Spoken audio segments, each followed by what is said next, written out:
and welcome into this video where I will be speaking about the cost for the H2B visa for employees. So the great news about this visa is that there really is little to no cost for the employees to get hired on this process, to fly over on the visa and to go through their visa process. However, there will be some costs when you do get over to the States to work. However, they will be more personal costs rather than related into your jobs. But in this video, I will be discussing and going over all of the potential costs that may arise and how you may even get reimbursed for some of those costs as well. So first things first is on this H2B visa, it actually is a requirement that your employer does provide the transport for you from your country to your new job, which is in the United States. So your employer will cover the cost of that transport and will either book that for you or may reimburse you within the first week for that. But in most cases, that will be booked 100% for you. Now, the next thing that you may be required to purchase then is the price for your US H2B visa, which is a cost of about $200. And now with this as well, you may have to pay for this upfront yourself, but it is something that you will be reimbursed within your first week of being over in the United States. It's something that your employer should speak to you about and will speak to you about, or you can bring it up with them that is something that they should be reimbursing as well. So there are the two main costs really of what you need to get over there, your flight and your visa. So any other costs will be more personal. So when you do arrive over to the States, you will have accommodation. And in most cases, work also does provide you with the accommodation that will be pre-arranged as well. You will know that before you go over. And usually what happens is the work will rent the apartments that you are staying in, or if they have their own live-in apartments in where the work is as well. They will usually require you to pay rent, but you won't have to pay for this upfront, or you won't have to pay for this before you go over to the United States. What will happen is a certain amount will actually come out of your paycheck. So some amount of money will be deducted from your paycheck, each paycheck. So if you're paid, say, bi-weekly, let's say for an example, possibly $300 may come out, or $150 may come out per bi-weekly. So per month you may be paying $300, you may be paying $600. I haven't heard of cost really exceeds that level.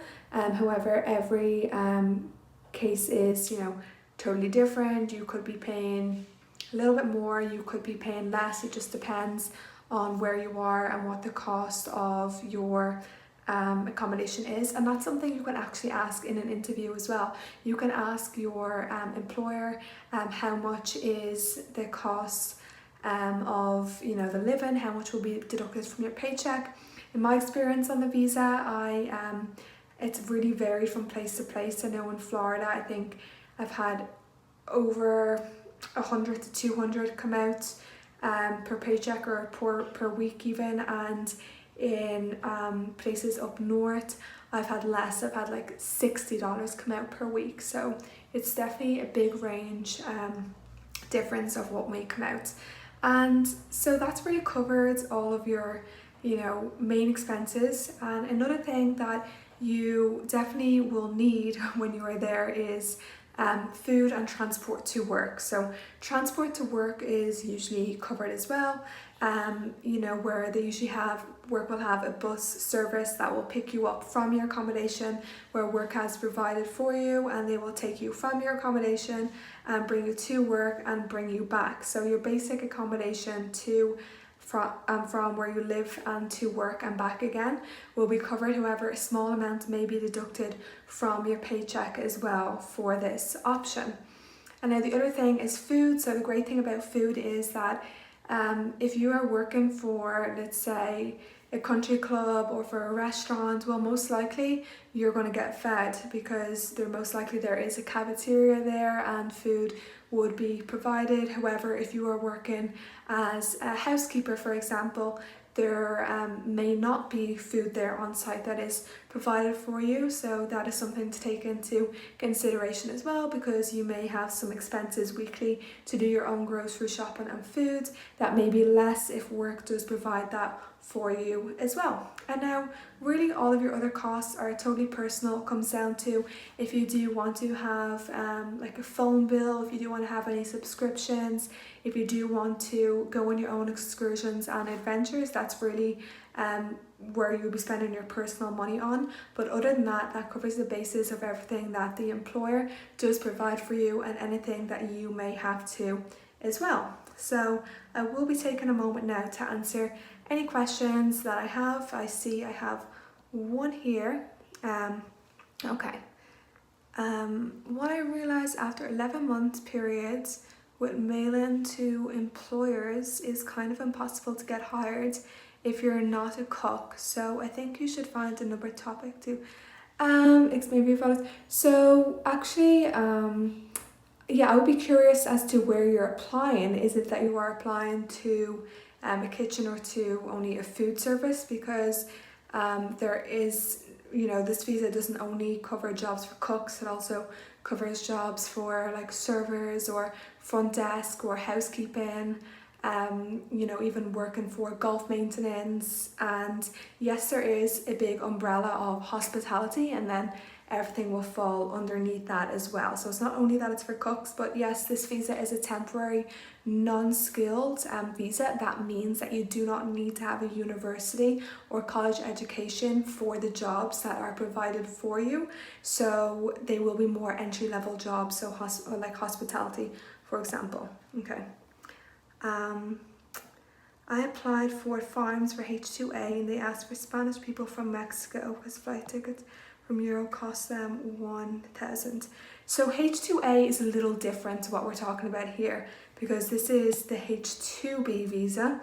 That one I don't have any personal experience with myself. And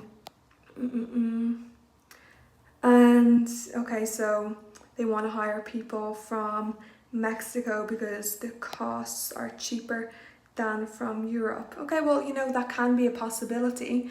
However, that is probably, one company. I'm sure there are, and I know there is other companies who are hiring people from many countries such as, South Africa, Jamaica, even Ireland, the UK, other places in Europe, South America, as well as Mexico as well. So there are definitely, employers who are hiring from all of these places, not just from Mexico, but I do see what you were saying there. Also for H2B,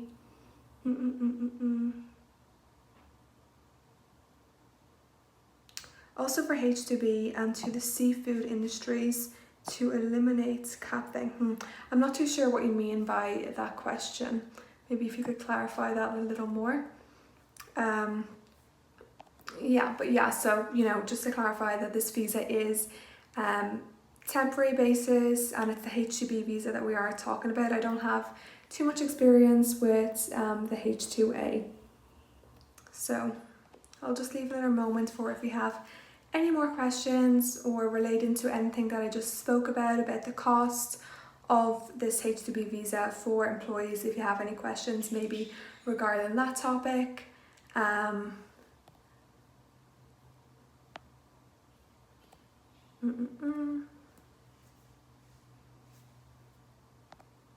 Oh, okay. So a question about the cap is limited to 66,000 in the H2B. Yeah, so there is a cap of, how many employers can be hired on the H2B visa. And, that is the number. That can change, but that is the number for now. Again, it's not really my specialty to know about the cap and to know about even the H2B visa lottery and things like that. That would be something a lawyer would be more specialised in answering those questions regarding to the cap. I don't have exactly access to give you that sort of information.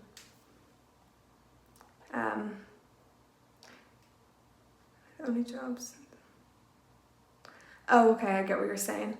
Yeah, well, you know what, actually a good idea would be to do another collaboration with a lawyer on this page, so maybe we can answer some more of those questions definitely for you. But anyway, I've been here for my 10 minutes.